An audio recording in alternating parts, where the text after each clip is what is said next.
Right. All right. Thank you all so much. And I will see you all later. I'm going to leave my phone on actually, but I'm going to turn off the sound and put it in my pocket. Kate, enjoy your time at Georgetown this evening, and hello, everyone. And when I say everyone, I mean it. What I can tell, we have students representing, I think it's 8 different high schools in MCPS here right now. So welcome one and all, from Northwest to Clarksburg to BCC, on to Whitman and so on. Thank you for coming this evening. Just real quick before we get started, a couple of notes. Number one, you notice that there are people commenting in the chat right now. I welcome everyone here to comment questions you might have in the chat. I will be pausing from time to time trying to address them. Sarah will let me know if I missed something along the way. And of course, towards the end, I will have a Q&A for any specific questions you might have. Number two, my one ask here would be, I'm going to mute you. My one ask here would be that if you have a very specific question about your student, either wait till the very end or email me after. I'd be happy to address them. I'm going to try and speak to the greater public while we are here. So that in mind, I don't want to waste your time. Let's go ahead and get things started. We already know who's joining us this evening from all across Maryland. I appreciate you all being here. And for those just joining now, yes, this is being recorded. Yes, it will be shared with your school CCIC. And yes, you will have access to this again. So don't worry about taking notes. Just be present.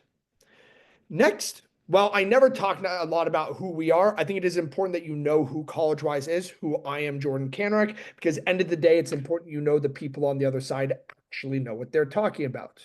CollegeWise has existed since 1999. Yes, Jordan Kanarek, was one of the first students that CollegeWise worked with way back when it was a mom and pop shop in Orange, California. There are now 75 counselors across 20 different states, and it is a blossoming, cool company that I was a part of from 2016 until earlier this year when I went out on my own as a partner. A little bit about me. I love what I do. I get to work with high school students across the nation through the college planning process. I get to do cool webinars like this you. But my background, I was a student at Gettysburg College. After that, I did an internship in the Gettysburg College admissions office, got my counseling certification degree from UCLA, joined CollegeWise in 2016. The last 2 years, I ran the counseling department at CollegeWise, where 70 counselors reported into me. And now I am back to doing what I love, which is sharing what I know as an admissions nerd with you through the counseling realm. But enough about me. Let's talk about why we're here this evening. You'll see on the screen in front of you, there are 3 main things on the agenda. Within each of them, there's a number of topics to discuss. But really what I want you to understand tonight is the importance of activities. And within that, the importance of summer and how it plays into activities. So as we get going, for those who just joined, number 1, this is being recorded. Number 2, remember this. I am here to teach you about what schools are looking for from activities, to give you a general sense, to let you know the variety of things that you can do activity-wise during the school year, but most importantly tonight, the summer. If you have questions, the chat, it is why I am here. So that in mind, let's start with the importance of extracurricular activities. First off, let's define what an extracurricular activity is. And why do I feel the need to define it?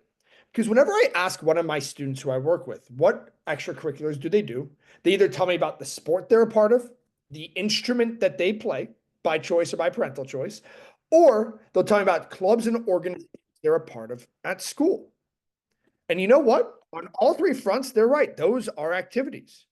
But there are a number of other things that are activities. The writing competition that you enter on a yearly basis because you love it. That AMC 10 test you take because you're a math nerd and you just love math. That community you're a part of outside of school that no one's ever heard of. The anime club of Bethesda, Chevy Chase, and Maryland, right? Not school oriented, just something that 10 kids get together on Thursdays to talk about. All of these are activities. An activity by definition is something that you're not doing for school credit or for academic purposes. You're doing it because you enjoy it. So when you step back, all of a sudden, there's so many other things that go into activity. Well, one of the biggest things I want to remind people of tonight is that colleges aren't looking for you to join just to join. They don't want you going to the Key Club in junior year because you heard last year's Key Club president was admitted to Yale. They want you doing things for the enjoyment of them, for the purpose of doing them, not because you're trying to get to the 40 SSL hours that are required of you this year, not to do it so that National Honor Society requirements are met. You are doing these activities because you want to. And why does that matter? Because on the Common Application, the system that most colleges use today, minus Georgetown, MIT, the University of California, and the Cal State schools, most colleges have an app where they will see 10 activities, up to 10 activities you've done throughout high school.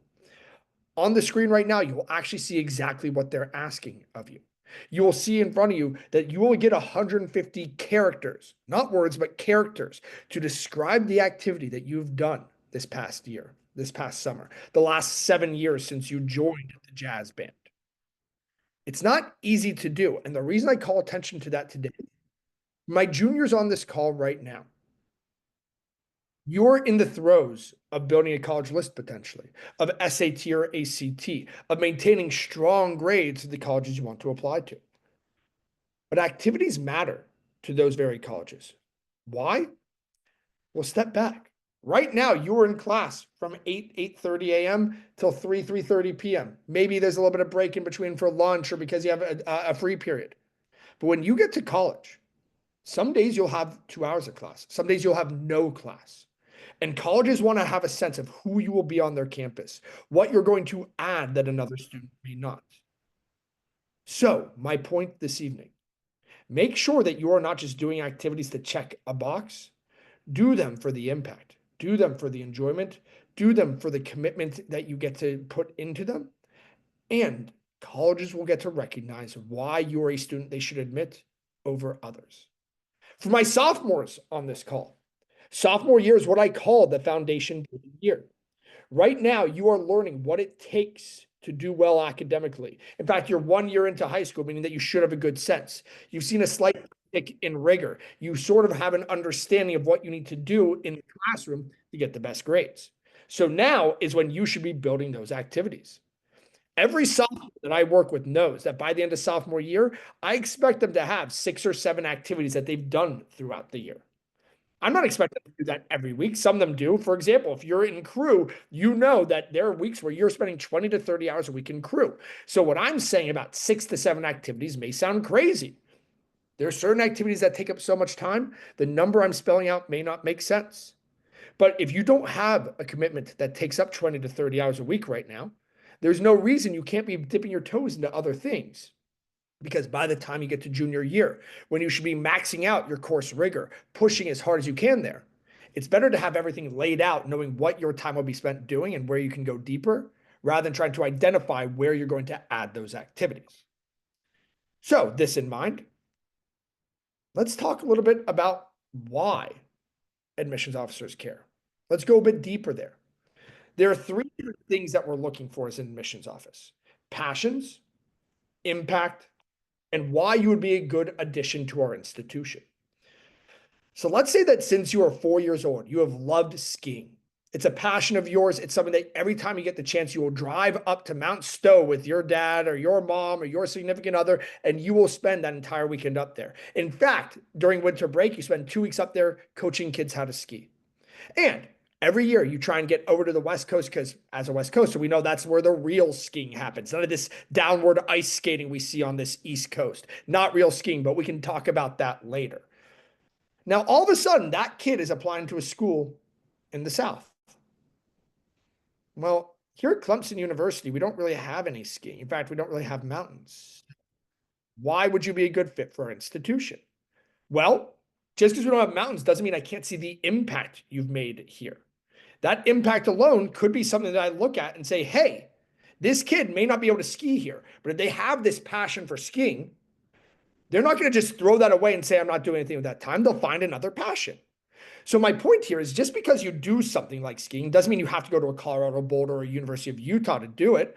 Sure, if you go down south, you have to find other ways to get to ski resorts. But if I'm an institution, me seeing that passion, that impact that you've made within that activity, can see how you might be able to fit in here. But if you also can fit in here, because we have skiing, that's just a bonus because now you've covered all three. So consider this. The things you love to do should help inform what sort of colleges you might look at. And if you don't know what you like to do, well, folks, now's the time to find it, because from what I see in this chat, most of you are sophomores and juniors. You have time to figure it out. But for my juniors specifically, that time is growing thin. And so my ask of you is consider, what can you do now? And most importantly for today's conversation, what can you do this summer? For those of you who are too busy during the school year to take on many activities, either because of an activity like crew or because you have 4 or 5 APs or an IB curriculum and you just don't have that much time outside the classroom, summer is the perfect time to do this. It's the time where you're out of school. It's the time where you might have a family vacation, maybe something going on, but you get to use this time to help you pursue your activities that you didn't have time for before. So on the screen, you'll see all these different things you can do throughout summer. For my juniors who are going into senior year, you'll be doing essays this summer. That's 100% true because you want to get ahead before you're into senior year. Before summer, you'll have asked for letters of recommendation, so that is off your plate. Some of you may still be in the throes of standardized testing. Some of you may not.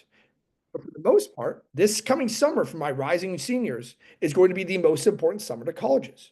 What did you do to show your continued growth? What did you do to help me understand where we are going next with you as an applicant? And for my sophomores going to junior year, it's the perfect summer to start standardized testing. Now, that's not the only activity you'll do, but you have more time. Let's do some standardized testing. Let's maybe get a part-time job. Again, we'll talk more about what specific activities we can do.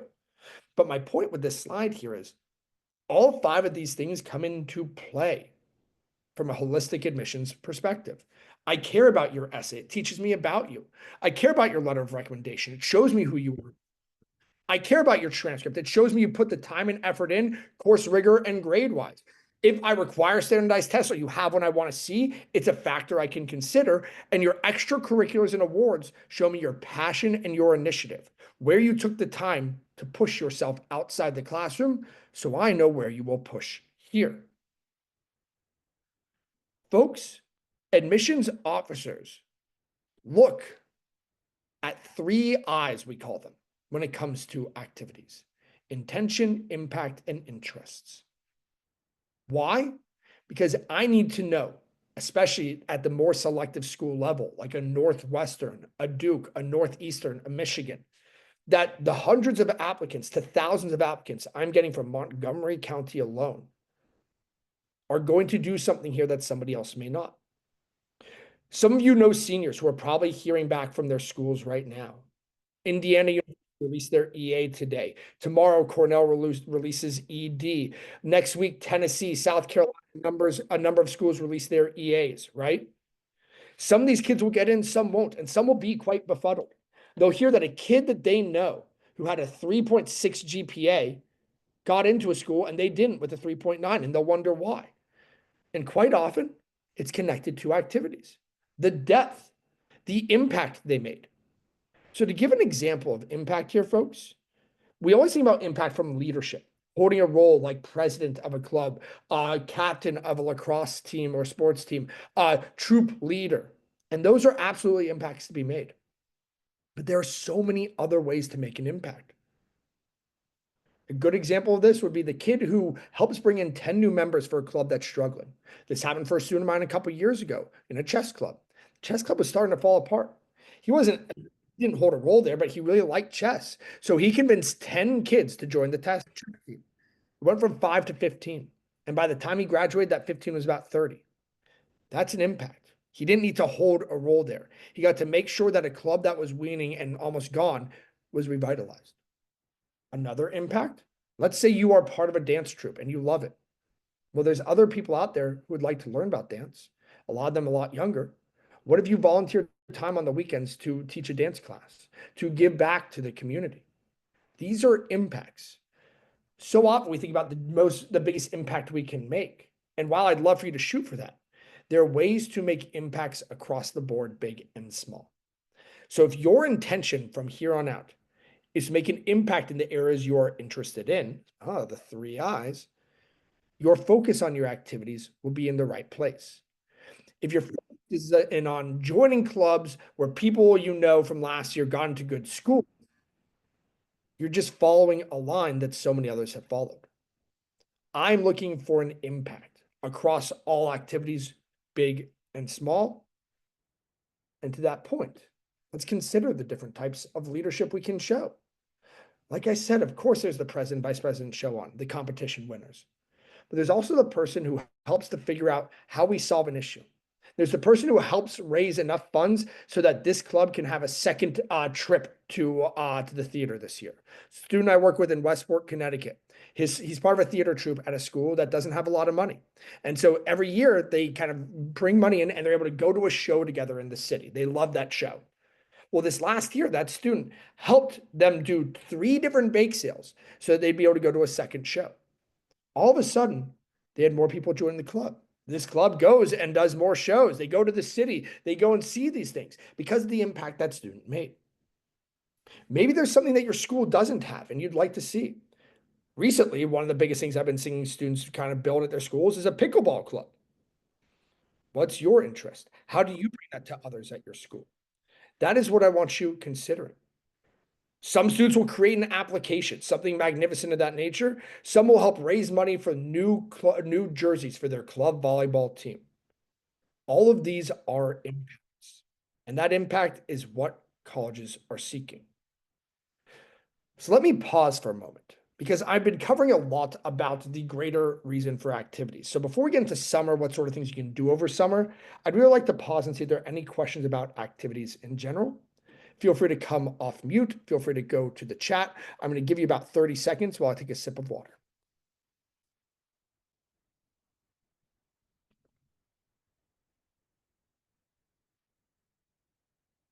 I have a quick question. Mhm. My name is Fanta. You said something about 7 activities. Was that for sophomores or for juniors too? Good question, Benta. So what I was saying is that my push for my current sophomores is that by the end of sophomore year, there are 6 or 7 activities that take place throughout the year, during summer, during the school year, whatever it may be. Some of those activities may be year round, right? Like, so I mentioned crew, Benta, something that some students do from like summer through winter on and so on. But some students, they'll play a fall sport. And in spring, maybe they play another sport. And over winter, they don't do anything. Well, if I'm a college, a selective college, I want to see that your time is always well spent, that you don't kind of just stop. So the 6 to 7 rule usually puts you in a position where there's a couple things that happen a little bit over throughout the school year, like a couple school clubs or volunteering outside school. And a couple times of the year, you're a bit more focused on a number of different things. Maybe it's a sport or whatnot. But the goal there of 6 to 7 is to make sure that throughout the school year and even into summer, there's a number of things that you are doing that I can see where your interests lie. So you're a pointed applicant, not just have one focus. And so I can see that you have good time management. So if you're a junior right now and you have 6 or 7, there's nothing wrong with that. You can list up to 10, right? 6 or 7 is good. And then we have to take into account what you do over summer as well. But right now, if you're a junior and you have 2 or 3 things that you would put on the activity list, you have to ask, what more can I be doing to show colleges where my interests lie? Understand. Does it matter if you have one activity that's really intense and that takes most of the year, like 9 months? Would that count for? Is that something that they look at? That's why I give the example of crew, right? Crew Got takes 9 months of the year. If I have students who do crew and they have 2 other activities, right? But Okay. at that same point, I have students who do crew who have 8 other activities. So one of the things you have to remember is, sure, if it's a big time commitment, that's something they will notice because you get to list that on the application. It'll ask you hours per week, weeks per year, and so on. But you really want to make sure that there's other things, because unless you're doing that very thing at my school, if that's the only thing you do, how do I know you're going to find success here? Right. Okay. Thanks. You got it. A couple questions came in. In the chat. Yep. How about recommendations for kids that are introverts and don't like to get involved so much? Great question. Introverts can do things a lot. I have an introverted kid right now who, when we are on calls, sometimes it feels like pulling teeth. They don't want to talk much, but you know what that kid loves to do? He's a part of 2 different discords. One is very mathematically focused. One is an online competition team for chemistry. He does these online because he doesn't have to have like real interactions, like face to face all the time. And he does, he's felt more comfortable. Some students can also look into things like research. Over summer during the school year, there's research opportunities through Polygens, through Blast AI. What's another one? Pioneer, where they get to do research online, pursuing an area of interest, or over summer, take a college level class. There are different ways for the student who doesn't really want to go to clubs to get involved. But the point I'll make is if you're an introvert and you're not getting involved, if I'm at college, it's hard for me to see the impact you make here if you're not willing to put yourself out there. That's why the research summer course, whatever it may be, can stand out for the kid who's a little less interested in connecting in the way that an extrovert might. Is consistency as impactful as leadership in an extracurricular activity, especially for activities or clubs where leadership positions may be limited? Example, 2 to 3 years in student government, but not rising in leadership ranks. Sure, like I said, I don't need a leadership title. I need an impact. So if over those couple of years as a member of student government, I get to see that you've kind of stuck with it, but also you get to point out that you're the reason that there's that bake sale that goes towards this cancer foundation. That's an impact in its own. And again, not every activity is going to be a leadership or giant impact, but the goal here is that you get to point to what you have done to make a difference. What value is put on part-time jobs when working many students have little other time for other activities? I'm going to come back to part-time jobs, I promise. But in general, it looks great because it's showing me care, commitment, and consistency. It's showing me the interest in making money, the ability to, a lot of these jobs tend to be unskilled labor where you may be dealing with people who aren't the kindest, right? Shows your ability to deal with others. So part-time jobs look great. What about travel experiences? That not so much. Travel experiences oftentimes are viewed as something that people who come from greater privilege tend to take on. So if you're a world traveler, that's great. But if you're coming to my college, I'm not looking for a traveler. Some students will go do a 3-week abroad trip over the summer, which is fine, right? They get to do some community service. But we also know that 90% of the time that's there is actually spent exploring a new place. So while it's fine, it's not necessarily something that colleges will be seeking. When colleges ask you list your activities, are they looking for organized activities or is it usually a free form answer? They're looking for anything. Sure, an organized activity like a school club's great, but your hobbies count. I have a student who is ranked as a Rubik's Cube kid in the US. That's not something that's at a school, it's a hobby, right? Anything and everything counts there. Sarah, thank you for responding to that. My son spends all his time playing baseball, and when not playing, he's working out and hitting. He doesn't have time for other activities. How do you explain that he's been working this activity since he was 5 because he loves it? So as Sarah said, they will still be looking for at least a few other things, maybe clubs or school or volunteering, unless your student is being recruited as a baseball player. He's not coming here to play. So if he's not playing here, what's he going to do here? It's important that he understands that while I don't need him to commit that same time elsewhere, having a few other things he's willing to put time into, a part-time job over summer. Maybe it's volunteering to coach baseball or be an umpire for baseball or kind of start a baseball league for students from the inner city who don't have access to it, right? There's ways to stay baseball adjacent. But if all you do is play and work out and you're not playing here, it's gonna be very hard for me to see why I should take you because once that entire thing is removed from your day-to-day, what happens? So if he's looking to play in college, it makes sense. I'd still try and build a couple of small things in there, but if he's actually being actively recruited, it makes sense why he stays there. All right, 2 more questions. Is it better to have all your extracurriculars in one sort of focus or field, or is it better to have diverse range? That's a really good question. I like to call it pointed. I don't want just one thing. Right? Like I have a student right now who absolutely loves math. And one of the biggest focuses that I had with him was finding a couple other ways to show his interest. He plays tennis and does a couple other things as well now. But if you do just one singular thing, unless you are literally the best at that thing, it's gonna be hard for me to take you over another kid who does that thing, but also does a couple others. I don't need you to have 10 things that make no sense together. I want a bit of a narrative. But if you love baseball and you coach baseball, you umpire baseball, you play baseball, and also you're part of FBLA, Future Business Leaders, and the Investment Club, he's interested in business. He plays baseball and does a lot with baseball and volunteers with it. So I see the impact across a couple different areas. Summer school, is that okay? Depends. If you're talking about taking a college course at MoCo, yeah, love that. If you're talking about remediating a bad grade, doesn't count as an activity. You're doing that for academic purposes. So to go back to it, as we talked about before, if you're doing it for the academic purpose, it would not count as an activity. So if the student, I have a student right now who already knows he's going to have to take a summer course this summer to make up a grade. He's also going to be looking into volunteering a few hours every week. And also on top of that, get a part-time job when the course is over for about 4 to 5 weeks, just to build a bit more in there. Whew. Good questions, folks. Okay, coming back over to summer, and obviously we'll come back to more questions, but we'll focus us in here a bit. There's a number of things we can do over the summer. And the first thing I want to ask you to consider is, what are your priorities? For some students, they want to make money this summer. Why? So they can stop being told by mom and dad, no, you can't have more gas money. And for others, it's because they actually want to make some money for college. Some students want to take time off because they're so burnt out after school that it just doesn't make sense to delve into a 20 to 30-hour activity a week with that amount of time. For others, it's they want to get the heck out of Maryland because it's way too hot and humid and they want to go visit grandma in California, right? So identify what's important to you, because in each one of those scenarios, there are going to be options for you. First off, there are programs, there are clubs, there are camps out there. Now, one of the things I don't like to see is going in junior into senior year to a camp to be a camper. But one of the most common things I do see is kids who went away to sleepaway camp up until like 10th grade, who end up being a CIT going into junior year, and then going to senior year, they're now a camp counselor. That looks phenomenal. You're committing to a place that you know, and you're helping others have the same experience you did, if not a better one. That's a great option. The tough part for rising seniors is you want to make sure you have time this summer for other things like applications. So some of these places will be one of those things where end of the day, you don't have any access to the internet. You can make it work, but I recommend having something where you have a bit more flexibility there. There's also a lot of summer programs out there. Some of you may have heard of like the Pre-Brown Summer Scholars Program, the Georgetown programs that are offered every summer.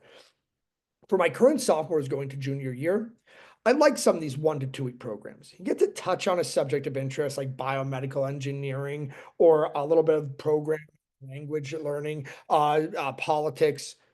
But junior into senior year summer, those aren't going to fly because they're short. They're only touching on the surface. This summer, if you're going to consider a summer program, it better be one of those selective ones that's like 4 to 8 weeks of summer. A couple examples to give you a sense. Boston University hosts something every year called Summer Rise. Summer Rise is a 6-week intensive internship and research program. It's selective, it's hard to get into, but it's one of those things that can look good on an application. Others include MIT's RSI, Research Study Institute. They get like 4,000 applicants every year. They take like 80 of them. It has like a 7% admit rate, but it's uber selective. If you get in, it looks great. And then there's ones that have already passed for this year. SEAP is run by the Navy. It is a very intense engineering program that closes on November 1. Yale Global Scholars, November 1. For those of you who love writing, TASS, the Telluride Association Summer Scholars Program, it's closed December 3rd. Why am I telling you things that passed? Keep them in mind for next summer. But generally speaking, a lot of summer programs are what we call pay to play. I don't need to tell you what that means, but end of the day, spending that sort of money to not necessarily have it stand out doesn't make a lot of Jordan, I do want to mention that MCPS does have a Summer Rise program now. The application will open in January. Most high schools will have a session where they'll talk about it. It's really expanded in the last few years, and that is a really great opportunity to explore a lot of different fields and a kind of leadership Appreciate that, experience. Sarah. I am going to touch on those in the next slide for jobs. Oh, okay. But yes, the MCPS Summer Rise, I have a number of students who will be doing that. For the individual ask for a resource list of the programs, the best resource list I can offer you is the interweb. College Vine offers a great list of programs, but truly, if you are looking for a good list, you'll want to go to Google. I have an expansive list, but I can't actually share out the full list here. But if you have certain interests, I can probably send you a couple if you want to email me after. But let's say you don't want to do a camp. You're not interested in spending money on a program, or there's no like local club that you wouldn't be a part of. Jobs and internships are great options. The job front, part-time work for high schoolers, especially in Montgomery County, it's great. Some parts of Montgomery County are quite affluent, as we know. And so whether or not you live in one of those areas, one, having a part-time job shows me that you're committed to kind of learning, growing within the real world. Two, it shows me your ability to kind of work with others. And three, It shows me a level of maturity that other things may not. Internships also look great. One of the most popular internships that was available in your area, the NIH internship, as far as I can tell, that NIH internship is actually now only for college students. That changed as of this year. There may be one that they're reopening for high schoolers, but that was a very popular one that I've had students do in the past. But others exist as well. NASA has a number of great internships. You also have what is it? The Library of Congress offers local internships, as does the Smithsonian. Oh, and I imagine you know people who are grown-up age. Those people may be able to offer some insight or help you to find an internship. Internships can be tough to come by as a high schooler, but if you can get one, they look very good on a college application because it's real world. Big picture jobs and internships, they're great. And the biggest mistake people make with jobs is they think they need to have a job at like a JP Morgan. Folks, I'm not looking for any high schooler to have that job. In fact, if they do, I'm curious what sort of nepotism led them to said job. I'm looking for you to work at the local restaurant you go to as a host or a waiter. I'm looking for you to go get a job at Trader Joe's or at the local ice cream or smoothie shop.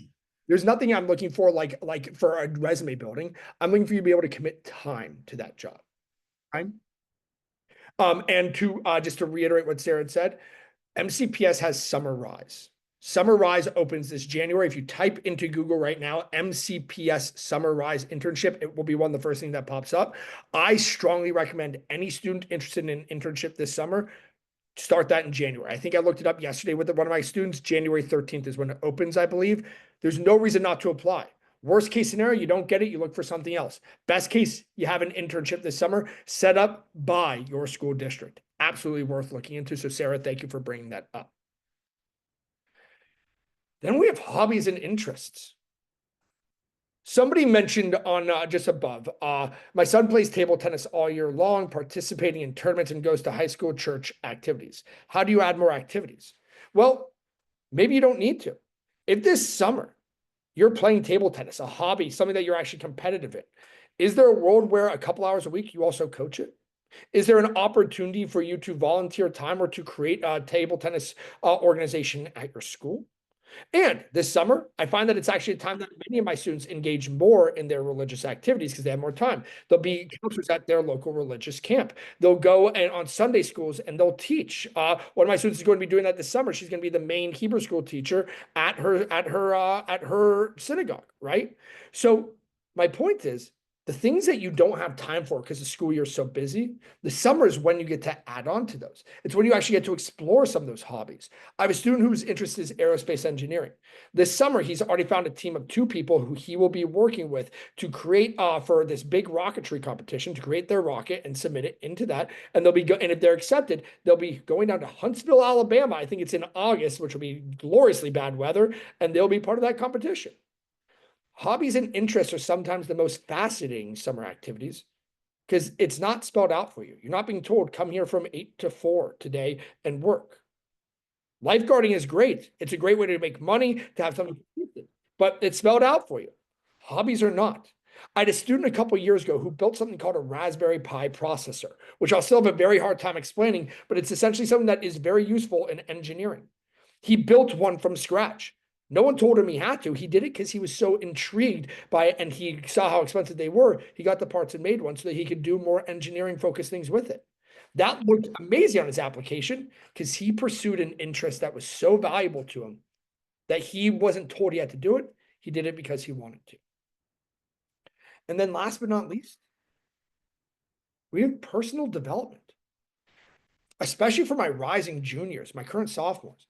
This is a great summer to get ahead of things. It's a great summer to go and to do some test prep. For my rising seniors, to get some application work done and get some of the essays done before we get back into senior year. For my rising juniors and even seniors, while college visits are a little harder over summer because there aren't as many students, you have more time. Maybe going and seeing a few campuses just to get a feel makes sense. Folks, as you're seeing, there are so many different things you can do during the school year and during summer that it's not that there's a right or wrong answer. It's that there's a right answer for you. One of my favorite things to do is take a college course over summer. The mistake people make is they go and they spend $3,000 to take a Stanford college course over summer online that they don't get a lot from, just for the name Stanford. The thing that I always recommend, Montgomery County has Montgomery College. In Northern Virginia, you have 7 different Northern Virginia community colleges, many of which offer their courses online. Why pay 10 times more for a school like Stanford when you can show me you can maintain a college level course this summer locally, allowing you to also do a couple other things like volunteer or get a part-time job? Because whether I'm Brown University or Western Kentucky University, I'm not looking for your summer course to be at a certain school. I'm looking at what course you took and what grade you got. That's what matters there. So that in mind, folks, the things to consider. Number one, don't start looking for internships in April or May. It's too late. Unless you have a family friend who's already offered you one, you can send them a text and say, hey, can I have that internship? All those are going to be filled. Summer programs like the one I mentioned, like BU Summer Rise and others, those applications will open now and in early January. Start those now. Internships, pursue them now. As you just heard, MCPS Summer Rise will open in early January. Don't miss that. And also, don't set unrealistic goals. I told you about the kid who wanted to make a Raspberry Pi processor. What I didn't tell you about was a student last summer who told me he was going to teach himself how to code in R. He did none of that. If you set a goal for yourself that isn't structured and you don't do it, you don't get to, you basically wasted that time. So set realistic goals. Know what you can accomplish. Don't overlook the local. Don't go to Princeton's, don't go to Princeton for 4 weeks, pay for a room there and spend thousands of dollars to take a course because it's a Princeton summer course when you can take a MoCo course and do more locally. And don't be afraid to ask for help. Above, Sarah mentioned the CCIC at your high school can also provide a list of local opportunities for students to pursue. MCPS has done a phenomenal thing by creating this CCIC role. At BCC, I know it's Kate Heald, Sarah's at Watkins Mill. I believe Jen McDonald's at Wooten, right? Each of the MCPS schools has someone who can point you to local options. Don't be afraid to ask for help. So that in mind, folks, what I'd like to do is I'd like to open this up to questions. For those of you who are like, Jordan, thank you, I'm going to go make dinner. Here's my email address. You're welcome to email me at any time with questions. If you want to learn more about what I do or just ask about some summer opportunities, feel free to email me. For those of you who are staying on, ask away. And I see that there's a question here.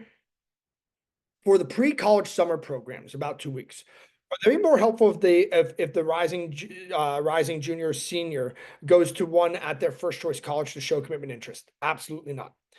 The only school right now who is saying that they may offer some sort of competitive opportunity there is actually University of Chicago. University of Chicago this year asks on their application if you attended one of their summer programs. And if you did, you'll have a different, they'll review you slightly differently.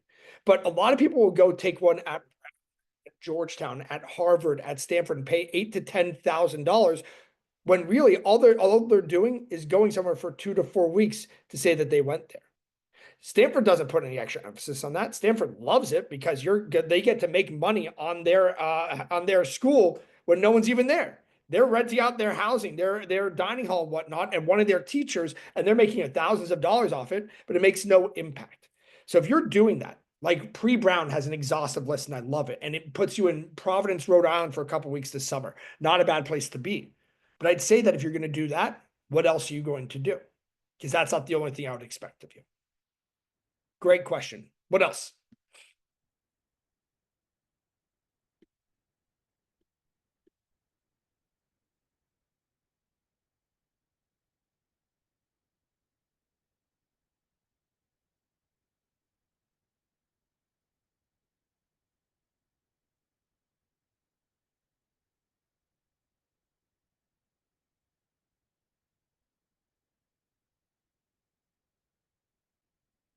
Feel free to come off mute if typing is not what you want to do right now, or if there are no other questions, I can give everyone some time back. But I think that while I'm waiting to see if anything else comes through, 2 important things about summer. Number one, don't waste time on something that you're doing because you think somebody else wants to see it.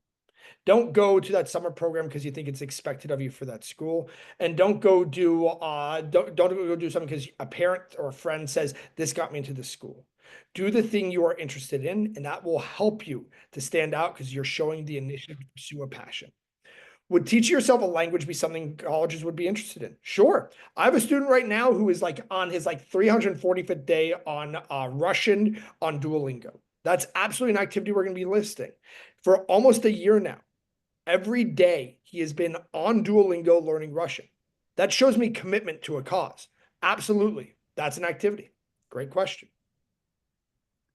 I have a question regarding the potential student exchange. If you have a student who goes to a European country for 12 days in the fall, and then they host the student that they stayed with in Europe, say in February, would this be considered an activity? Good question. So it is an activity, right? But the thing I'd want you to consider here is the time frame. You're in Europe for 2 weeks, you're hosting for 2 weeks. That's 1 month out of 3.5 years that I'm looking at as a college. So while I like the activity, unless it's something you've done on a yearly basis, or it's something that you're expanding on this summer, because now you're going to go to Germany for 2 months to practice your German, say with the host family. It's not an activity that shows me a lot of that impact, right? It's something you can absolutely list in the activity section. Gives me a sense of what you've done, your ability to host, to connect with people from other countries. But it's not necessarily one of those things that stands out magnificently unless you go a step further, which is the full month or two away or full month or two of hosting. Does that make sense? Yes, it does. It does. Perfect. Hi, I have a question. Yeah.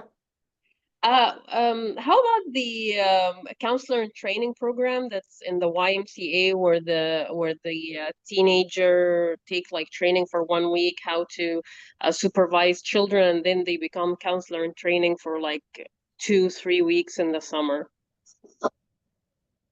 So if I believe I'm hearing the question correctly, if you were to do something like a CIT training camp over summer, and then you were going to go and do something along the lines of be able to do it during the school year, or whatnot, is that something worthwhile? Is that the question? No, it's actually during the summer. It's from a program with the YMCA where basically teenagers, like high school students, become counselor in training, like with the other hired counselors, to supervise the children in the summer camps. Yeah, that's absolutely an activity worth considering. Yes. In fact, I would say things like that show me your commitment to an interest, to helping others and so on. So I love that as an activity, especially as a summer activity. What I'd say is unless it's going to be like 20+ hours a week or over a month, I would consider something on top of it, but it is absolutely an activity worth considering.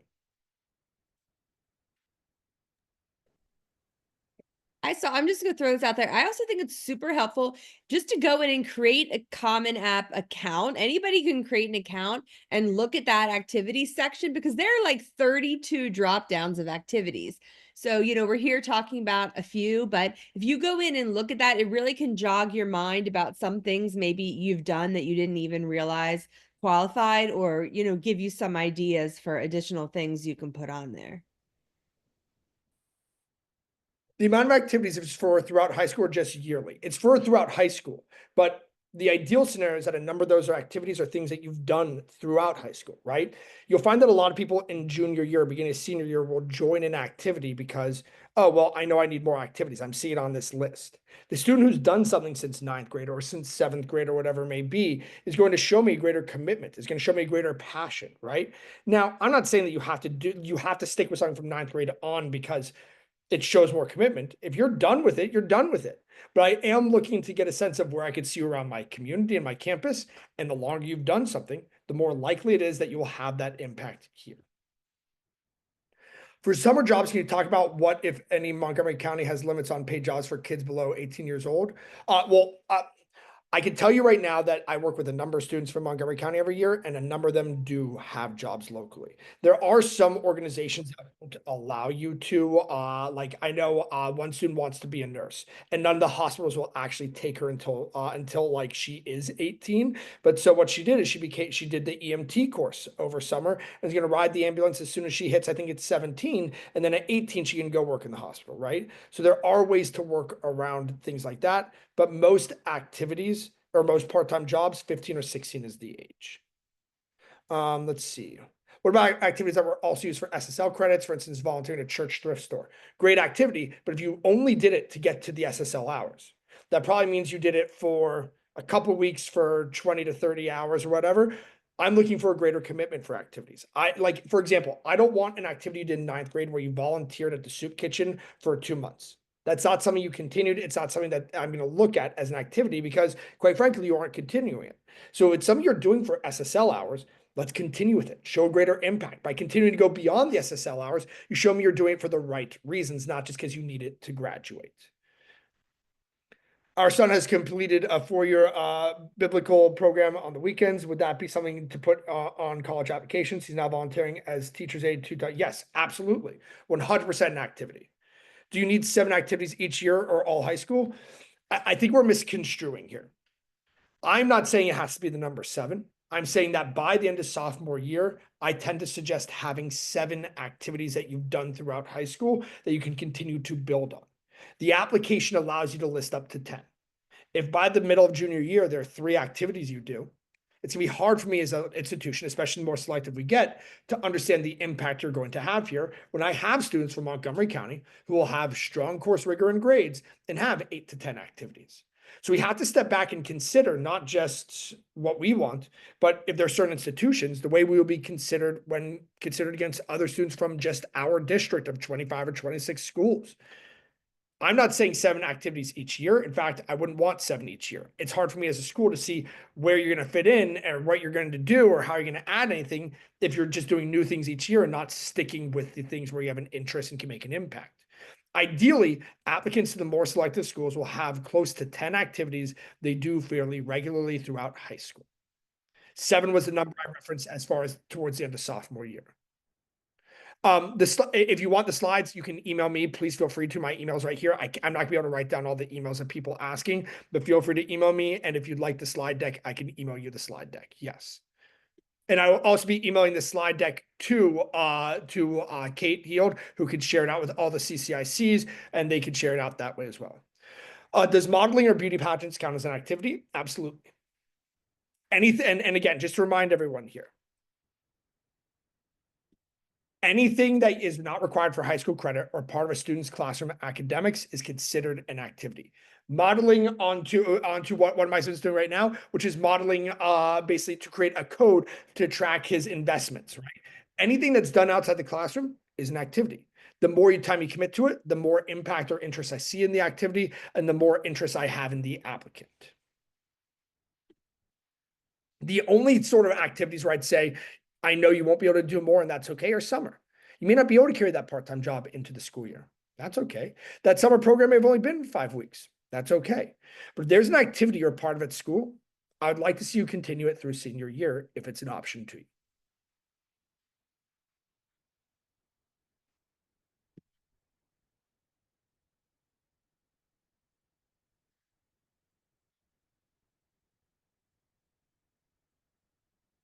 I'm just throwing this in here for ease for those of you who want to. There is my email address. Sarah, I think we've covered everything, but folks, thank you for your time this evening. I'm going to give you 10 minutes back. If you have any questions about tonight, about my services, about any other webinars that we're doing, feel free to reach out. There is a webinar tomorrow. Wooten is hosting it. It's on college research. It's open to everyone. So I hope to see many of you there to learn more about how to conduct college research.